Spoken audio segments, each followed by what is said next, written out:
Hello guys, welcome to my YouTube channel. কেমন আছো তোমরা?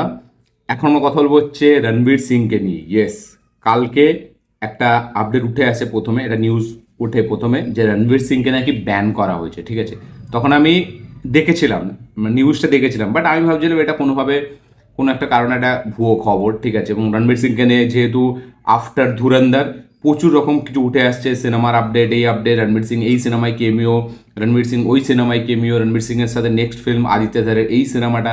তো প্রচুর রকম আপডেট রণবীর সিংকে নিয়ে উঠে আসছে, বিকজ সে ধুরন্ধরে যে সাকসেসটা পেয়েছে সেটার পর থেকে স্বাভাবিক সেটা। তো আমি কালকে যখন সন্ধ্যাবেলা এটা দেখে না আমি ওদের অ্যাভয়েড করে গেছি, আমি এটা কী করছিলাম, তো আমি ব্যাপারটাকে অতটা অ্যাভয়েড করে গেছি। তারপর যখন আমি রাতের বেলা বাড়ি আসছি, পুরো সোশ্যাল মিডিয়া জুড়ে খালি রণবীর সিংকে আমি দেখতে পাচ্ছি, এবং খালি লেখা আছে তাকে ব্যান করা হয়েছে, ব্যান করা হয়েছে, ব্যান করা হয়েছে। তো আমি ভাবছিলাম, তারপর আমি ব্যাপারটা দেখলাম, একটু রিসার্চ করলাম, তারপরে জানতে পারলাম যে ব্যাপারটা অ্যাকচুয়ালি কী হয়েছে। তো আমি ভাবলাম কালকে আর ভিডিও বানিয়ে লাভ নেই, অনেকটা রাত হয়ে গেছে, তো আমি সকালে ভিডিওটা বানাবো এবং আরও আমি এটার ব্যাপারে জানতে পারবো যে অ্যাকচুয়ালি পুরো ঘটনাটা কী। তো ফাইনালি আমি ঘটনাটা জানতে পেরেছি, আপনাদের সাথে শেয়ার করব, এবং কেন ব্যান করা হলো রণবীর সিংকে সেটা নিয়েও কথা বলবো, এবং এতে কার দোষ, ঠিক আছে, দোষটা কী, কেন, সেই সব নিয়েও কথা হবে ভিডিওর মধ্যে। চলো ভিডিওটা শুরু করা যাক। সবথেকে প্রথম, প্রচুর গরম, ঠিক আছে, তো ভিডিওটা বেশি বড় করব না, খুব ছোটোর মধ্যেই রেখে দেবো। রণবীর সিংকে ব্যান করা হয়েছে FWIC তরফ থেকে। এটা কি? এটা হচ্ছে ফেডারেশন অফ ওয়েস্টার্ন ইন্ডিয়া সিনে এমপ্লয়িজ। এটা হচ্ছে একটা ইউনিয়ন, ঠিক আছে, এটা ফেডারেশন, যেখানে কিনা লাইটম্যান, স্পট বয় দাদা, আচ্ছা, এখানে মেকআপ আর্টিস্ট থেকে শুরু করে কস্টিউম ঠিক আছে, তারা সবাই এখানে থাকে। এই ফেডারেশনের মধ্যে মেকআপ আর্টিস্ট, লাইট বয়, ক্যামেরাম্যান, ঠিক আছে, সবাই এরা ইনক্লুড। তো এরা সবাই মিলে একটা নো কোঅপারেশন ডিরেক্টিভ বলে, মানে NCD একটা তারা করেছে, জারি করেছে, যে রণবীর সিংয়ের সাথে তারা কাজ করবে না, কোনো কোঅপারেশন রণবীর সিংয়ের সাথে হবে না, কোনো কোলাবোরেশন রণবীর সিংয়ের সাথে কেউ করবে না। মানে এই যে ফেডারেশনটা, এই যে FWIC, এটা খুব বড় মাপের একটা, মানে বলিউডের একটা ফেডারেশন, ঠিক আছে, যেখানে কিনা প্রচুর লোক আছে। মানে এই যারা আমাদের ওয়ার্কার, যারা সিনেমার সাথে জুড়ে থাকে, সেটা লাইট বয় থেকে শুরু করে, মেকআপ আর্টিস্ট থেকে শুরু করে, কোনো একজন মানে একদম ছোট থেকে ছোট যারা ওয়ার্কার, তো তারা জুনিয়র আর্টিস্ট, প্রচুর জুনিয়র আর্টিস্ট থাকে এর মধ্যে। তো এটা প্রচুর বড় ফেডারেশন, ঠিক আছে, যারা কিনা মনে করলে, যদি তারা মনে করে একসাথে মিলে যে আমরা এই অ্যাক্টরের সাথে কাজ করবো না, তাহলে কিন্তু সেটা খুব জটিল হয়ে যাবে। যেরকম আমাদের বাংলাতেও আমরা দেখেছি ফেডারেশন আছে, মানে যেটা দেবদা করেছিল কিছুদিন আগে, যে মানে ওয়ার্কারদের নিয়ে। তো এটা কিন্তু বলিউডে অনেক আগে থেকেই আছে, এবং এটা প্রথম হলো এরকম। এর আগে কোনো ঘটনা ঘটেছে কিনা আমি জানি না, বাট আমার দেখা প্রথম। তো কেন হলো এই জিনিসটা? ডন 3 রণবীর সিংয়ের করা কথা ছিল, আমরা তার টিজারও দেখেছি, ফার্স্ট লুক পোস্টারও দেখেছি, সব কিছুই দেখেছি। তো মাঝখানে আমরা শুনেছিলাম যে ডন 3 থেকে রণবীর সিং বেরিয়ে গেছে। কেন বেরিয়ে গেছে? কারণ স্ক্রিপ্টের সাথে তার কিছু প্রবলেম আছে, সে স্ক্রিপ্টকে বারবার রিওয়ার্ক করতে বলছে, কিন্তু ফারহান আক্তার নাকি সেটা শুনছে না, সেটাকে এড়িয়ে যাচ্ছে। এবং উল্টো দিকে ফারহান আক্তার, সে কিনা প্রি প্রোডাকশন অলরেডি চালু করে দিয়েছিল, এবং তার প্রি প্রোডাকশানে 45 কোটি টাকা খরচা হয়ে গেছে। ইয়েস, তার প্রি প্রোডাকশনে অলরেডি 45 কোটি টাকার মতো খরচা হয়ে গেছে, এবং রণবীর সিং এইদিকে বলছিল তার স্ক্রিপ্ট পছন্দ হচ্ছে না, স্ক্রিপ্টটাকে রিওয়ার্ক করাতে বলছি, বাট ফারহান আক্তার কোনোভাবে সেটা গুরুত্ব দিচ্ছে না। এই জন্য হঠাৎ করে সাডেনলি একদম রণবীর সিং সেই সিনেমাটা থেকে বেরিয়ে যায়, এবং সেই সিনেমাটা নিয়ে আর শুটিং চালু হয় না, কিচ্ছু হয়নি। তো ফারহান আক্তার, সে এটাকে নিয়ে ফেডারেশনের কাছে অনেকবার গেছে, ঠিক আছে, এবং সে বলেছে যে রণবীর সিংয়ের এরকম হঠাৎ এক্সিটে তার 45 কোটি টাকার মতো রুপি খরচা লস হয়ে গেছে, মানে লস করে গেছে, কারণ সে অলরেডি প্রি প্রোডাকশন চালু করে দিচ্ছ। এদিকে রণবীর সিং বলছে আমাকে স্ক্রিপ্ট নিয়ে আমি যতবার বলেছি সেটার উপরে কোনো রিওয়ার্কই করা হয়নি, তো প্রি প্রোডাকশনটা হবে কেন? তো এটা রণবীর সিংয়ের দিক থেকে বক্তব্য। রণবীর সিং বলেছিল আমি কিছু করতে পারবো না, তো ফারহান আক্তার বলেছিল যে আমার এত টাকা লাগবে। তো দুজনের মধ্যে ঝগড়া বাগটা চলছিল, বাট রণবীর সিং কিন্তু কোনোদিনও এটাকে পাবলিকলি এসে বলেনি বা কিছু করেনি, সে কিন্তু ফেডারেশনের কাছে যায়নি বা কিচ্ছু করেনি।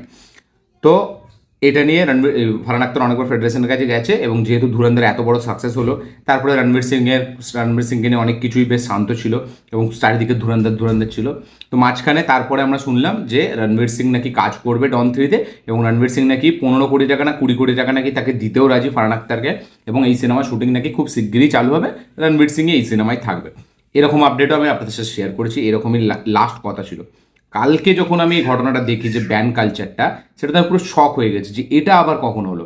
তারপরে জানতে পারলাম FWICর কাছে ফারহান আক্তার অনেকবার গেছে, এবং তারা এটাকে এবার পার্সোনালি হ্যান্ডেল করার চেষ্টা করেছে এবং তারা রণবীর সিংয়ের সাথে কথাবার্তা বলার চেষ্টা করছে এই ব্যাপারটা নিয়ে এবং অনেকদিন ধরে নাকি তারা বলেওছে আগে, বাট রণবীর সিং নাকি এটাকে কোনো পাত্তা দেয়নি, সে পুরোপুরি ছিল।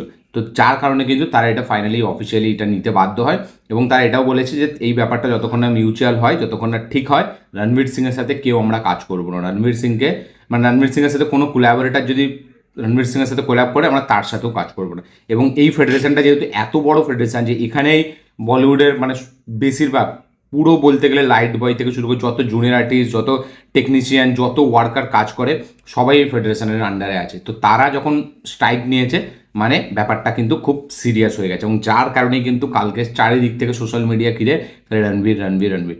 তারপরে কিছুক্ষণ অনেকটা সময় কেটে যাওয়ার পর রণবীর সিংয়ের তরফ থেকেও একটা লেটার জারি হয়, যেখানে তার সোশ্যাল মিডিয়া হ্যান্ডেল থেকে লেখা হয় যে সে এই ব্যাপারটা মানে কোনোদিনই পাবলিকলি এটা কিছু করার চেষ্টা করেনি। সে পুরোপুরি সাইলেন্ট এবং যারা ডন থ্রির সাথে জুড়ে আছে তাদের মর্যাদা, তাদের ডিগনিটি মেনটেন করে রাখার জন্য রণবীর সিং কিন্তু কোনোভাবে এই জিনিসটাকে পাবলিকালি কিছু করেনি, সে এটাকে কাদা ছেড়াছেড়ি করেনি। সে চায় ডন থ্রি হোক, যাকে নিয়েই হবে যেন সাকসেসফুল হয় এবং সে ডন থ্রির সাথে যারা জুড়ে আছে তাদের না কোনো রকম খারাপ হয় বা তাদের নিয়ে কোনো খারাপ মন্তব্য সে করতে চায় না, যার কারণে সে এতদিন কিন্তু চুপ ছিল। সে কোনো মন্তব্য করেনি পাবলিকালি বা এটার ব্যাপারে ডন থ্রি নিয়ে সে কোনো আলোচনাই করেনি, বিকজ এই কারণটা, কারণ ডন থ্রিটা সেও চায় যে ফিল্মটা হোক এবং সেও চায় যে মানে যারা এর সাথে জুড়ে আছে তাদের পুরো রেসপেক্টিভলি তাদেরকে একদম মানে ভালো করে যত্ন নিয়ে তাদের কোনো রকম কথা বা তারা যে কথাবার্তা রণবীর সিংকে বলেছে বা ধরুন কোনো ভয় দেখিয়েছে বা কিছু বলেছে সেটা কিন্তু সে কখনো পাবলিকলি সেটা বলেনি। তো এই লেটারটাই সে কালকে জারি করলো যে মানে আমি কোনোদিন এটাকে নিয়ে কিছু বলিনি এবং আমি পুরোপুরি চুপ ছিলাম এবং এখনও আমি চুপই থাকবো, কারণ আমার মনে হয় না এটা পাবলিকলি বলে কোনোভাবে কাদা ছেঁড়াছিড়ি করে কোনো দরকার, কারণ এই ব্যাপারটা হয়েছে চুপ থেকেই এই ব্যাপারটাকে মেটানো দরকার। তো এটা রণবীর সিংয়ের তরফ থেকে এসছে, ঠিক আছে। তারপরে চারিদিকে আমরা দেখছি যে ভিডিওতে যারা এই ফেডারেশনের মধ্যে আছে তারা বলছে যে রণবীর সিংয়ের এটা বোঝা দরকার, রণবীর সিংকে কাজ করতে হবে, ইন্ডাস্ট্রি আছে বলে কিন্তু রণবীর সিং আছে, তো তাকে এইগুলো বুঝতে হবে, তাকে এরকম হুটহাট করে এ করলে হবে না। তো ফেডারেশনের তরফ থেকেও কালকে প্রেস মিডিয়া রেখে এটা জানানো হয়। তো এইখানে যে অ্যাকচুয়ালি কার দোষ সেটা এখনও উঠে আসেনি, বাট ফেডারেশন করেছে, তার মানে হয়তো মেবি কোথাও না কোথাও গিয়ে রণবীর সিংয়ের একটু গাফিলতি আছে। কারণ যখন ফেডারেশন ব্যাপারটা দেখেছে, রণবীর সিংয়েরও ফেডারেশনের কাছে যাওয়া দরকার ছিল যে আমার এই ব্যাপার, ঠিক আছে, আমি এইরকম বলেছিলাম, এইরকম করেনি, যার কারণে আমি সিনেমাটা থেকে বেরিয়ে এসেছি, হঠাৎ করে অনেকবার বলেছিলাম, বা যদি আরও কিছু থাকে তো সেটা অবশ্যই করা দরকার। কারণ রণবীর সিং সে হয়তো ভেবেছিল যে ধুরন্ধর সাকসেসফুল হয়ে গেছে, আমার কে কী করবে বা আমি তো এখন আলাদাই, আমার এতে আমাকে কেউ ধরা ছোড়ার বাইরে সবাই, এবং আমাকে সবাই সাপোর্ট করবে কারণ আমি ধুরন্ধরের মতো 3,000 কোটি টাকার ফিল্ম দিয়েছি দুটো ফিল্ম নিয়ে।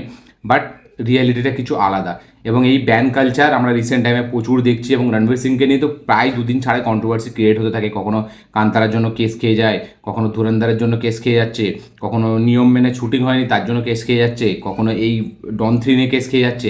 তো রণবীর সিংয়ের সাইড খুব খারাপ চলছে। তো এটা ছিল মেন ব্যাপার, ডন থ্রি থেকে যেহেতু সে হঠাৎ করে এক্সিট হয়ে গেছে এবং ফারহান আক্তারের লস হয়েছে এক কথায়, সেই জন্য ফেডারেশনের কাছে ফারহান আক্তার গিয়েছিল এবং ফারহান আক্তার এখন এই ফেডারেশন এখন ব্যান করে দিয়েছে রণবীর সিংকে, তার সাথে কেউ না কাজ করতে পারে সেটা বলেছে ফেডারেশন। এবার এখনও পর্যন্ত এই ঘটনা, দেখা যাক পরবর্তীকালে কী হয়। দেখুন আমি তো বলতে পারবো না অ্যাকচুয়ালিতে কার দোষ, তবে মেবি ফারহান আক্তারের হয়তো অনেকটা দিক থেকে সে ঠিক, না হলে সে ফেডারেশনের কাছে যেত না।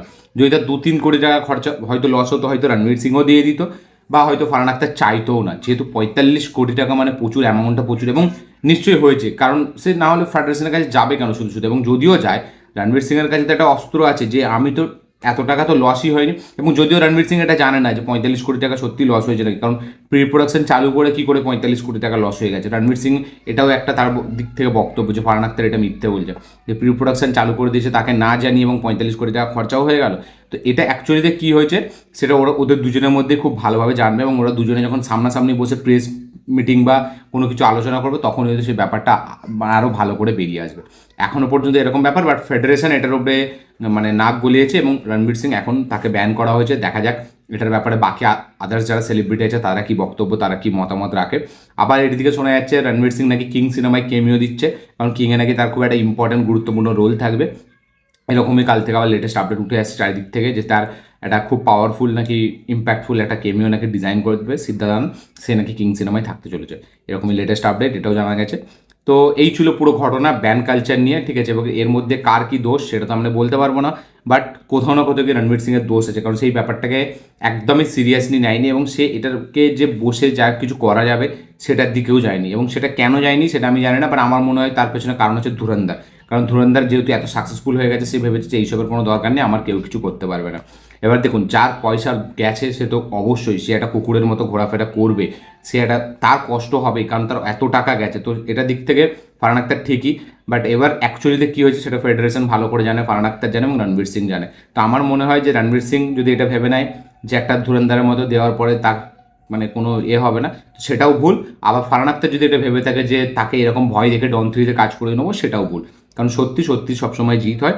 এবার দেখা যাক কোনটা আদৌ কোনটা ঠিক, এবং প্রি প্রোডাকশনে সত্যিই কি 45 কোটি টাকা খরচা হয়েছে, এবং কেন রণবীর সিংকে না জানি সে প্রি প্রোডাকশন চালু করে দিল, কেন সে স্ক্রিপ্টে চেঞ্জেস আনলো না, কেন রণবীর সিং এটার ব্যাপারে জানলো না, সেই সব অনেক কোয়েশ্চেন উঠবে। তো অ্যাকচুয়ালি এগুলো কি, এগুলো তো আমরা জানি না। তো যখন আবার এইগুলোর ব্যাপারে জানতে পারবো তখন আপনাদের সাথে শেয়ার করবো।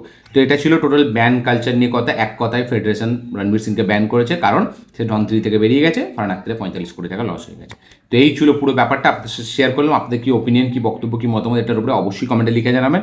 আমার এটাই টেক থাকবে যে রণবীর সিং এবং ফারহান আক্তারের একটা প্রেসের সামনে বসে কথা বলা দরকার, বা প্রেসের সামনে না হলেও তারা দুজনের মধ্যে মিটিং করে, দুজনের মধ্যে মিটিং হয়তো সলিউশন হবে না, কারণ সে এক কথা বলবে, এক কথা বলবে। তো আমি বলবো সমস্ত প্রমাণ সহ ফেডারেশনের সামনে গিয়েই দুজনের বসে কথা বলে নেওয়া দরকার, কারণ এই ব্যাপারটাকে যত এগোবে তত কিন্তু রণবীর সিংয়ের পক্ষেই খারাপ। কারণ ফারহান আক্তার সে হয়তো কাজ করে যাবে অন্য, বাট রণবীর সিং কিন্তু কাজ করতে পারবে না, এটা চাপ হয়ে যাবে, যেটা রণবীর সিংয়ের জন্যই ভালো। তার দোষ থাকুক আর নাই থাকুক, তাকে করে নেওয়া আমার মনে হয় তার সামনে গিয়ে কথা বলে কি অ্যাকচুয়ালিতে হয়েছিল কি না হয়েছে, এবং সত্যিই যদি অত কোটি টাকা খরচা হয়ে থাকে তার তো অবশ্যই তাকে ভরপাই করতে হবে, কারণ 45 কোটি টাকাটা কম কম না। এবং সে তার স্ক্রিপ্টে যদি সে চেঞ্জ করতে বলে, সে নাও করতে বলে, তাহলে সে এতদিন কেন ফিল্মটার সাথে জুড়েছিল এবং সে কেন ফেডারেশনকে জানায়নি। আর যদিও ফেডারেশনকে জানানোর কথাটাও না, কারণ স্ক্রিপ্টে চেঞ্জেস করতে বলেছে, সে করবে করবে বলে করেনি, সেটা আলাদা ব্যাপার। এইদিকে সে প্রি প্রোডাকশন চালু করে দিচ্ছে। যদি এরকম হয় তাহলে ফারহান আক্তারের অনেক দোষ আছে, এবং ফারহান আক্তার একটু এরকম লোক, সে মানে একটু চাপলুসি টাইপের, ঠিক আছে। মানে সে একটু সে হয় না একটা লোক যে মানে সব কিছু নিজের মন মতো করতে যায়, যখন না হবে খালি লোকের নামে দোষ চাপিয়ে দেবে, এটা ঠিক হচ্ছে সেরকম। তো দেখা যাক আলটিমেট কী হয়, কি মানে ফাইনাল ভার্ডিক্ট বেরোয়। আপনাদের কি বক্তব্য, কি মতামত শেয়ার করবেন। এই ছিল ভিডিওটা ভালো লেগে থাকলে লাইক শেয়ার কমেন্ট করে দেবেন, চ্যানেলটিতে নতুন হলে চ্যানেলটিকে সাবস্ক্রাইব করে দেবেন, বেল আইকনটি প্রেস করতে ভুলবেন না। দেখা হচ্ছে পরের ভিডিওতে আবার এত ঘাম নিয়ে, ততক্ষণের জন্য বাই।